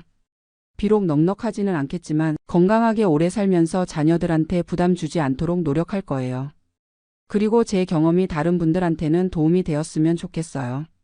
저처럼 막상 신청하러 가서 당황하는 일은 없으시길 바라면서 긴 얘기 들어주셔서 감사합니다. 안녕하세요. 저는 미국 텍사스주 오스틴에 거주하는 42세 남성입니다. 아내와 중학교 2학년 딸, 초등학교 6학년 아들과 함께 살고 있어요. 2019년에 회사 발령으로 미국에 오게 되었는데 지금 생각해보니 그때가 제 인생의 가장 큰 전환점이었던 것 같습니다. 얼마 전 한국에 있는 동생과 통화를 하던 중에 깜짝 놀랄 이야기를 들었어요. 동생 아이가 고등학교 1학년인데 한 달 사교육비가 무려 77만 원이 나온다는 거예요. 영어 학원 25만 원, 수학 학원 23만 원, 국어 논술 15만 원, 과학 학원 14만 원. 거기에 각종 부교재비와 모의고사비까지 합치니까 정말 그 정도 나온다더라고요. 그 순간 저는 깜짝 놀랐습니다. 우리 아이들이 미국에서 받고 있는 교육과 비교해 보니까 도대체 그 돈이 어디로 가는 건지 이해가 안 되더라고요. 아니, 이해가 안 되는 게 아니라 너무 화가 났어요. 한국에서는 그렇게 돈을 써야만 아이들이 제대로 된 교육을 받을 수 있다는 현실이 말이에요. 지금 저희 아이들은 미국 공립학교에 다니고 있는데 사교육비라는 게 아예 없어요. 아니, 정확히 말하면 필요가 없어요. 학교에서 제공하는 교육만으로도 충분히 경쟁력 있는 교육을 받고 있거든요. 이런 얘기를 하면 한국에 계신 분들은 믿지 않으실 거예요. 미국 공교육이 그렇게 좋다면서 왜 한국 부모들이 조기 교육에 그렇게 목을 매느냐고, 왜 미국에서도 부유한 집 아이들은 사립학교에 보내느냐고 반문하실 테니까요. 저도 처음에는 그랬어요. 한국에서 워낙 사교육에 찌들어 살았으니까 미국에 와서도 뭔가 더 해줘야 하는 거 아닌가 계속 불안했거든요. 하지만 지금은 확신합니다. 적어도 제가 경험한 미국 공교육 시스템은 한국의 사교육 시스템보다 훨씬 효율적이고 실용적이에요. 어떻게 이런 결론에 도달하게 되었는지 제 경험을 차근차근 말씀드려 볼게요. 한국에 있을 때를 떠올려 보면 정말 악몽 같았어요. 저희는 서울 강남에 살았는데 아이들이 초등학교에 입학하면서부터 사교육 지옥이 시작됐죠. 딸아이가 초등학교 1학년 때부터 영어 학원에 보냈어요. 월 15만 원짜리 동네 영어 학원이었는데 다른 엄마들이 하는 얘기를 들어보니까 그것도 싸다는 거예요. 강남에서는 초등학생도 월 25만 원, 30만 원짜리 영어 학원에 보내는 게 당연하다더라고요. 그때는 제 월급이 한 350만 원 정도였는데 아이 둘 영어 학원비만 30만 원이 나갔어요. 거기에 수학학원, 피아노 학원, 태권도 학원까지 보내니까 한 달에 거의 60만 원이 나갔죠. 제 월급의 6분의 1이 사교육비로 나간 거예요. 그런데 정말 화나는 건 그게 끝이 아니었다는 거예요. 아이들이 학년이 올라갈수록 사교육비는 기하급수적으로 늘어났거든요. 딸아이가 초등학교 4학년 때쯤에는 한 달 사교육비가 거의 80만 원까지 갔어요. 영어 학원 25만 원, 수학 학원 20만 원, 국어 논술 15만 원, 피아노 15만 원, 미술 5만 원. 그때 아내와 정말 많이 싸웠어요. 이렇게 돈을 쓰면서 키우는 게 맞느냐, 우리가 아이들을 망치고 있는 건 아니냐고요. 하지만 안 보낼 수도 없었어요. 주변 아이들이 다 그렇게 하고 있으니까 우리 아이만 뒤처질까봐 두려웠거든요. 정말 최악이었던 건 딸아이가 초등학교 5학년 때였어요. 중학교 입시를 준비한다고 해서 특목중 대비 학원까지 보냈거든요. 그때 한 달 사교육비가 100만 원을 넘어갔어요. 제 월급의 거의 3분의 1이 사교육비로 나간 거죠. 그런데도 불안했어요. 다른 집 아이들은 더 비싼 학원, 더 좋은 과외를 받고 있다는 얘기를 들으면 우리 아이만 뒤처지는 것 같아서 밤잠을 못 잤거든요. 아들도 마찬가지였어요. 초등학교 2학년 때부터 영어 학원, 수학 학원에 보냈는데 한 달에 40만 원씩 나갔죠. 아이가 학원 가기 싫다고 울면서 매달렸는데도 어쩔 수 없이 보냈어요. 안 보내면 나중에 후회할 것 같아서요. 그렇게 아이 둘 사교육비로 한 달에 140만 원씩 쓰고 있었어요. 거기에 각종 교재비, 시험비, 체험학습비까지 합치면 한 달에 거의 160만 원 정도 나갔죠. 1년이면 거의 2천만 원이에요. 정말 미친 거였어요. 제가 대학 졸업하고 첫 직장에 들어갔을 때 연봉이 2,500만 원이었거든요. 그런데 아이들 사교육비만으로 그 돈의 80%를 쓰고 있었던 거예요. 그때는 그게 당연한 줄 알았어요. 주변 사람들도 다 그렇게 하고 있었고 아이들 교육을 위해서는 부모가 희생하는 게 당연하다고 생각했거든요. 심지어 아내는 아르바이트까지 해서 사교육비를 마련했어요. 하지만 정작 아이들은 행복해 보이지 않았어요. 매일 학교 끝나고 학원 3개씩 돌아다니느라 늘 피곤해했고 집에 와서는 학원 숙제에 시달렸거든요. 주말에도 학원이나 보충 수업이 있어서 가족끼리 여행 한 번 제대로 가본 적이 없었어요. 그러던 중에 회사에서 미국 법인 근무 기회가 생겼어요. 처음에는 고민이 많았어요. 한국에서는 그래도 어느 정도 자리를 잡고 있었는데 미국에 가면 처음부터 다시 시작해야 한다는 부담이 있었거든요. 하지만 아이들 교육 때문에라도 가보자는 생각이 들었어요. 한국에서 이렇게 사교육비 지옥에 시달리면서 살 바에야 차라리 미국에서 새로운 기회를 찾아보자고 생각한 거죠. 그래서 2019년 8월에 미국으로 이민을 왔습니다. 회사에서 텍사스 오스틴 지역을 추천해줘서 그쪽으로 정했어요. 오스틴은 IT 회사들이 많이 몰려있는 지역이라 제 일과도 잘 맞았고 집값도 캘리포니아에 비해서는 훨씬 저렴했거든요. 이민 준비하면서 가장 걱정했던 게 아이들 교육이었어요. 한국에서는 그렇게 학원을 다녔는데 미국에 가서 갑자기 공부를 안 하면 어떻게 되는 건지 불안했거든요. 그래서 이민 오기 전에 미국 교육 시스템에 대해 많이 알아봤어요. 인터넷으로 검색해보고 미국에 먼저 이민 간 지인들한테도 물어보고요. 그런데 들어보니까 미국도 경쟁이 치열하다는 거예요. 특히 아시안 부모들은 한국 못지않게 교육열이 높아서 사교육을 많이 시킨다더라고요. 쿠몬이나 개인 과외 같은 것들이 있다고 하더라고요. 그래서 처음에는 미국에 와서도 뭔가 사교육을 시켜야 하나 고민했어요. 하지만 일단은 학교 교육만으로 어떨지 지켜보자고 마음먹었죠. 어차피 새로운 환경에 적응하는 것만으로도 아이들이 힘들 테니까요. 미국에 와서 처음 아이들을 학교에 등록시킬 때도 걱정이 많았어요. 딸은 중학교 1학년, 아들은 초등학교 5학년에 편입했는데 영어도 제대로 못하는 상태였거든요. 그런데 학교에서 정말 친절하게 도와줬어요. 영어를 못하는 학생들을 위한 ESL 프로그램이 있어서 따로 영어 수업을 받을 수 있었고 각 과목별로도 학생 수준에 맞춰서 반을 나눠줬어요. 처음 몇 달은 정말 힘들었어요. 아이들이 영어 때문에 스트레스를 많이 받았고 저도 아이들이 뒤처질까 봐 밤잠을 못 잤거든요. 그래서 영어 과외라도 시켜야 하나 고민했는데 학교 선생님이 말리더라고요. ESL 선생님이 그러는데 아이들이 자연스럽게 영어에 노출되는 게 가장 좋은 방법이라고 하더라고요. 억지로 과외를 시키면 오히려 영어에 대한 부담감만 늘어날 수 있다고요. 그래서 참고 기다렸어요. 대신 집에서는 영어책을 많이 읽어주고 영어 만화나 영화를 함께 보면서 자연스럽게 영어에 익숙해지도록 도와줬죠. 정말 신기했던 건 3개월 정도 지나니까 아이들이 확실히 달라졌다는 거예요. 영어로 대화하는 게 자연스러워졌고 학교 수업도 따라갈 수 있게 됐거든요. 특히 딸아이는 6개월 정도 지나니까 영어를 거의 네이티브 수준으로 하더라고요. 아들도 1년 정도 지나니까 영어로 농담까지 할 정도가 됐어요. 그때 깨달았어요. 한국에서 그렇게 비싼 영어 학원에 보내면서도 아이들이 영어를 제대로 못했는데 미국에서는 돈 한 푼 안 들이고도 아이들이 완벽한 영어를 할 수 있게 됐다는 거예요. 영어뿐만 아니라 다른 과목들도 마찬가지였어요. 수학 같은 경우에는 처음에는 미국이 한국보다 쉽다고 생각했어요. 한국에서 선행학습을 많이 해놨으니까 미국 수학은 식은 죽 먹기일 거라고 생각했거든요. 그런데 막상 해보니까 전혀 달랐어요. 미국 수학은 단순히 문제를 푸는 게 아니라 원리를 이해하고 설명하는 걸 중요하게 여기더라고요. 계산은 계산기를 써도 되는데 대신 왜 그런 계산을 해야 하는지 그 결과가 현실에서 어떤 의미를 갖는지를 설명해야 했어요. 처음에는 아이들이 당황했어요. 한국에서는 공식만 외워서 문제만 풀면 됐는데 미국에서는 매번 설명을 해야 하니까 어려워했거든요. 하지만 몇 달 지나니까 아이들이 수학을 훨씬 재밌어 하더라고요. 단순히 문제를 푸는 게 아니라 수학이 실생활에서 어떻게 쓰이는지 알게 되니까 흥미를 느끼기 시작한 거예요. 딸아이는 통계를 배우면서 야구 선수들의 성적을 분석하는 프로젝트를 했는데 정말 재밌어 하면서 했어요. 한국에서는 수학을 그렇게 싫어했는데 말이에요. 과학도 마찬가지였어요. 한국에서는 교과서 내용을 달달 외우는 게 공부였는데 미국에서는 실험을 직접 해보고 결과를 분석하는 게 중심이었어요. 아들이 화산 폭발 실험을 해서 집에 가져왔는데 정말 신나서 설명해 주더라고요. 베이킹소다와 식초로 화산 폭발을 재현해 보면서 화학 반응에 대해 배웠다고요. 그때 깨달았어요. 한국에서는 아이들이 지식을 주입받기만 했는데 미국에서는 아이들이 스스로 탐구하고 발견하는 과정을 중요하게 여긴다는 걸요.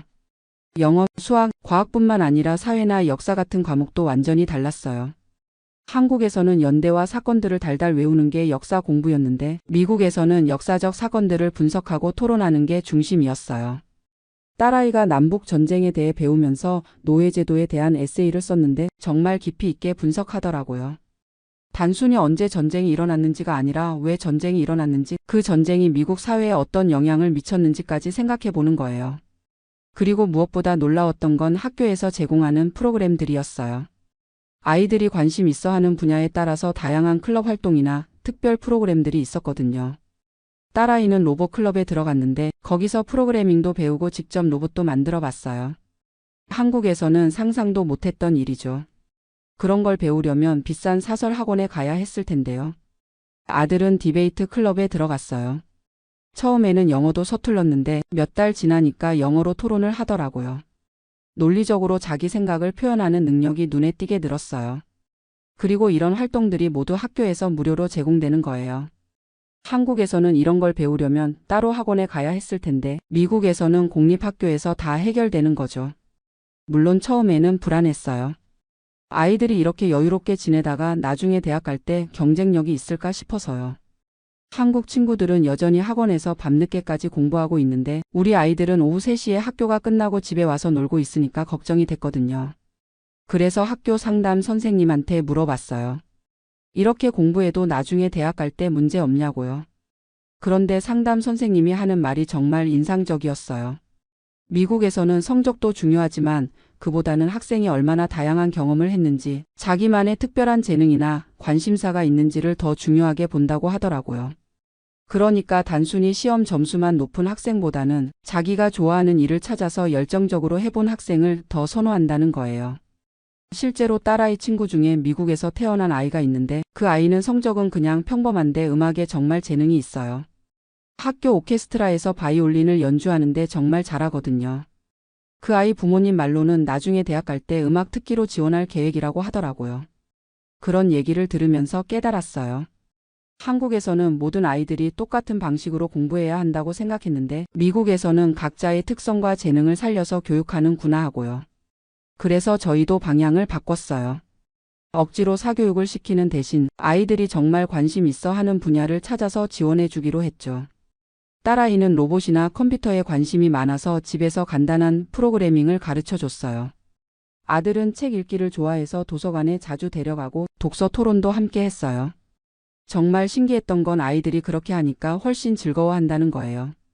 한국에서는 억지로 학원에 끌려가느라 늘 짜증을 냈는데 미국에서는 자기가 좋아하는 일을 하니까 스스로 알아서 하더라고요.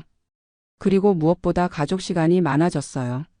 한국에서는 아이들이 밤늦게까지 학원에 있어서 가족끼리 함께 보내는 시간이 거의 없었는데 미국에서는 오후에 아이들이 일찍 집에 와서 저녁 식사도 함께하고 주말에는 여행도 다녀요.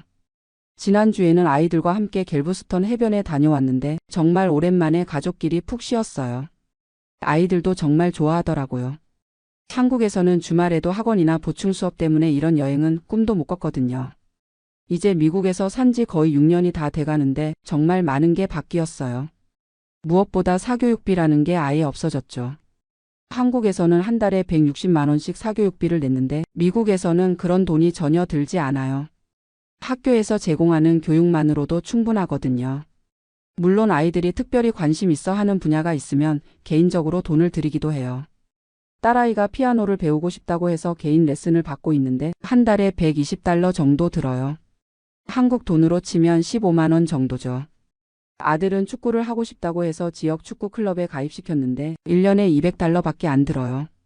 거기에 유니폼이나 장비 사는 비용까지 합쳐도 1년에 50만 원 정도면 충분해요. 이런 비용들을 다 합쳐도 한 달에 30만 원 정도밖에 안 들어요. 한국에서 160만 원 쓰던 것과 비교하면 6분의 1도 안 되는 금액이죠. 그렇게 절약한 돈으로 뭘 하냐고요. 일단 아이들 대학 자금을 차곡차곡 모으고 있어요. 미국 대학 등록금이 비싸다고 하니까 미리 준비하고 있죠. 그리고 가족 여행도 자주 다녀요. 작년에는 아이들과 함께 그랜드 캐니언에 갔다 왔는데 정말 멋있더라고요. 아이들도 교과서에서만 보던 걸 직접 보니까 너무 신기해했어요. 올해는 뉴욕에 가볼 계획이에요. 자유의 여신상도 보고 브로드웨이 뮤지컬도 보고요. 이런 경험들이 아이들한테는 어떤 사교육보다도 값진 교육이 될 거라고 생각해요. 그리고 무엇보다 아이들이 행복해요. 한국에서는 늘 스트레스 받고 피곤해 있는데 미국에서는 정말 즐겁게 지내고 있어요. 딸아이는 이제 고등학교 2학년인데 자기가 컴퓨터 공학을 전공하고 싶다고 확실하게 말해요. 어릴 때부터 로봇이나 프로그래밍에 관심이 많았는데 이제는 정말 자신 있게 진로를 정했더라고요. 한국에서는 성적에 맞춰서 대학을 가야 한다고 생각했는데 미국에서는 자기가 정말 하고 싶은 일을 찾아서 그 방향으로 준비하는 거예요. 아들도 마찬가지예요. 이제 중학교 1학년인데 책을 정말 많이 읽어요. 한국에서는 문제집만 풀었는데 미국에서는 소설, 역사책, 과학책까지 다양한 책을 읽고 있어요. 그러면서 자연스럽게 사고력이 넘치고 있는 게 눈에 보여요. 특히 토론 실력이 정말 늘었어요. 집에서 뉴스를 보다가도 자기 의견을 논리적으로 말하더라고요.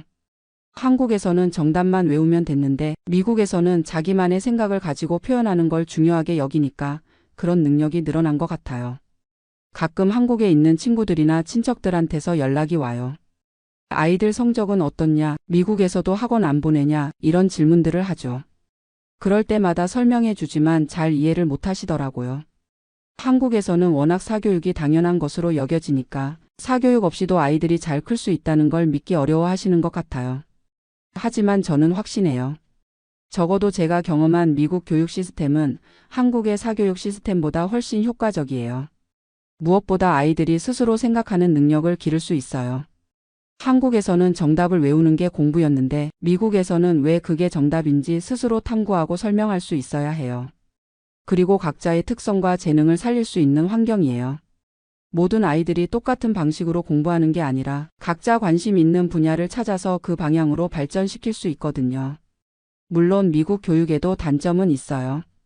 기초학력 면에서는 한국이 더 탄탄할 수도 있고 경쟁심이 부족해서 나태해질 위험도 있죠. 하지만 전체적으로 봤을 때는 미국 시스템이 훨씬 건강하다고 생각해요.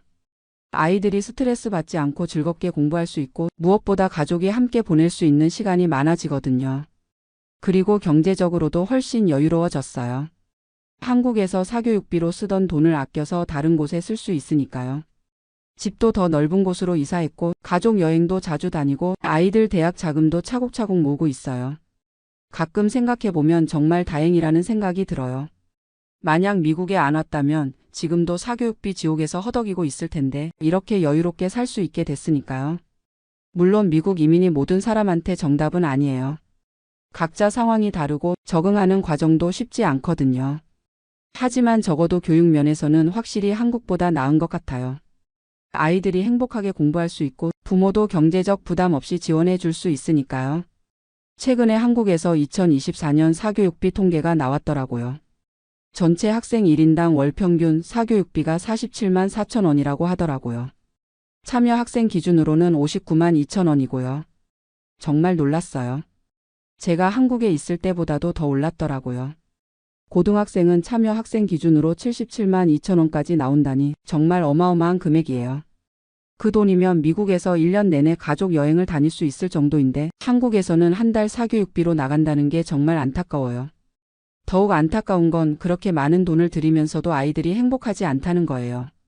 제 조카만 봐도 그래요. 한 달에 77만 원씩 사교육비를 내면서도 늘 스트레스 받고 있거든요.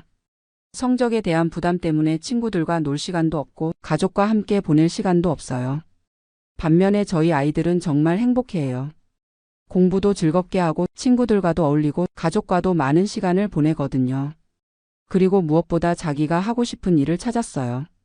딸아이는 컴퓨터 공학자가 되고 싶어 하고 아들은 아직 확실하지는 않지만 문학이나 역사 쪽에 관심이 많아요. 이런 게 진짜 교육이라고 생각해요. 단순히 시험 점수를 높이는 게 아니라 아이들이 자기만의 꿈과 목표를 찾을 수 있도록 도와주는 것 말이에요. 물론 미국에도 사교육이 아예 없는 건 아니에요. 쿠몬 같은 학습지도 있고 개인 과외도 있거든요. 특히 아시안 커뮤니티에서는 한국 못지않게 교육열이 높은 집들도 있어요. 하지만 그런 사교육이 필수가 아니에요. 공립학교 교육만으로도 충분히 경쟁력 있는 교육을 받을 수 있거든요. 그러니까 선택의 여지가 있는 거죠. 한국에서는 사교육이 거의 필수였어요. 안 하면 뒤처진다는 강박관념 때문에 어쩔 수 없이 해야 했거든요. 하지만 미국에서는 정말 필요하다고 생각되는 경우에만 선택적으로 할 수 있어요. 그리고 미국 사교육비는 한국에 비해 훨씬 저렴해요. 쿠몬 같은 경우도 한 달에 $100 정도면 되거든요. 한국 돈으로 치면 12만 원 정도예요. 한국에서 25만 원, 30만 원씩 내던 것과 비교하면 정말 저렴한 거죠. 개인 과외도 마찬가지예요. 시간당 $30에서 $50 정도면 되는데 한국에서 시간당 5만 원, 6만 원씩 내던 것과 비교하면 훨씬 저렴해요. 결국 돈의 문제가 아니라 시스템의 문제인 것 같아요. 한국은 사교육에 의존하는 시스템이고 미국은 공교육을 중심으로 하는 시스템이거든요. 그래서 같은 교육을 받으려고 해도 미국이 훨씬 효율적이고 경제적인 거예요. 이제 딸아이가 고등학교를 졸업하고 대학에 갈 시기가 다가오고 있어요. 한국에 있는 친구들은 걱정이 많다고 하더라고요. 미국에서 교육받은 아이가 과연 경쟁력이 있을까 하고요. 하지만 저는 전혀 걱정하지 않아요. 딸아이를 보면 한국에서 사교육으로 키운 아이들보다 훨씬 창의적이고 주체적이거든요. 자기가 하고 싶은 일을 명확하게 알고 있고 그 목표를 향해서 스스로 계획을 세워서 준비하고 있어요. 이런 아이가 어디 가서 뒤처질 리가 없다고 생각해요. 실제로 딸아이는 이미 몇 개 대학에서 관심을 보이고 있어요. 고등학교에서의 성적도 좋고 로봇 대회에서 상도 받았거든요. 무엇보다 자기가 왜 컴퓨터 공학을 하고 싶은지 명확하게 설명할 수 있어요. 이런 걸 보면 정말 미국 교육의 힘을 느껴요. 단순히 시험 점수가 높은 게 아니라 자기만의 특별함을 가진 학생으로 키워준 거니까요. 아들도 마찬가지예요. 이제 중학생이 됐는데 벌써 자기만의 관심사가 생겼어요. 역사책을 정말 좋아해서 미국 독립전쟁이나 남북전쟁에 대해서는 웬만한 어른보다 더 많이 알고 있어요. 이런 아이들을 보면 정말 뿌듯해요. 한국에서 사교육비로 고생하던 시절을 생각하면 격세지감이 들어요. 요즘도 가끔 한국에 있는 동생이나 친구들한테서 연락이 와요. 미국 이민에 대해서 물어보는데 대부분 아이들 교육 때문이에요. 그럴 때마다 제 경험을 솔직하게 얘기해줘요. 미국 이민이 쉬운 일은 아니지만 적어도 교육 면에서는 확실히 더 나은 선택이라고요. 물론 모든 사람이 이민을 할 수는 없죠. 각자 상황이 다르고 현실적인 제약도 많거든요. 하지만 적어도 한국의 사교육 시스템에 대해서는 다시 한번 생각해 볼 필요가 있다고 봐요. 정말 그렇게 많은 돈을 들여야만 아이들을 제대로 교육할 수 있는 건지, 그런 방식이 과연 아이들한테 도움이 되는 건지 말이에요. 저는 미국에서의 경험을 통해서 확신하게 됐어요. 진짜 교육은 돈을 많이 쓰는 게 아니라 아이들이 스스로 생각하고 탐구할 수 있는 환경을 만들어주는 거라고요. 그리고 무엇보다 아이들이 행복해야 한다고 생각해요. 스트레스 받으면서 억지로 공부하는 건 진짜 교육이 아니거든요. 지금 저희 아이들은 정말 행복하게 지내고 있어요. 공부도 즐겁게 하고 친구들과도 잘 어울리고 가족과도 많은 시간을 보내고 있어요. 그리고 무엇보다 자기만의 꿈과 목표가 있어요. 이런 아이들이 커서 어떤 모습이 될지 정말 기대돼요. 한국에 계신 부모님들도 한 번쯤은 생각해 보셨으면 좋겠어요. 정말 그렇게 많은 사교육비를 들이는 게 아이들한테 최선인지, 혹시 아이들의 행복을 희생시키면서까지 해야 하는 건지 말이에요. 저는 미국에서의 경험을 통해 답을 찾았어요. 아이들의 행복이 가장 중요하고 그 다음이 교육이라는 걸요. 그리고 진짜 좋은 교육은 돈으로 사는 게 아니라 아이들과 함께 만들어가는 거라는 것도 깨달았어요. 앞으로도 저희 가족은 이 길을 계속 걸어갈 생각이에요. 아이들이 행복하게 자랄 수 있는 환경에서 스스로 꿈을 찾아갈 수 있도록 지원해 주면서 말이에요. 그리고 언젠가 저희 아이들이 어른이 되어서 자기 아이들을 키울 때는 저희가 겪었던 사교육 지옥 같은 건 겪지 않았으면 좋겠어요. 아이들이 진짜 행복하게 자랄 수 있는 세상, 그런 세상이 됐으면 좋겠습니다.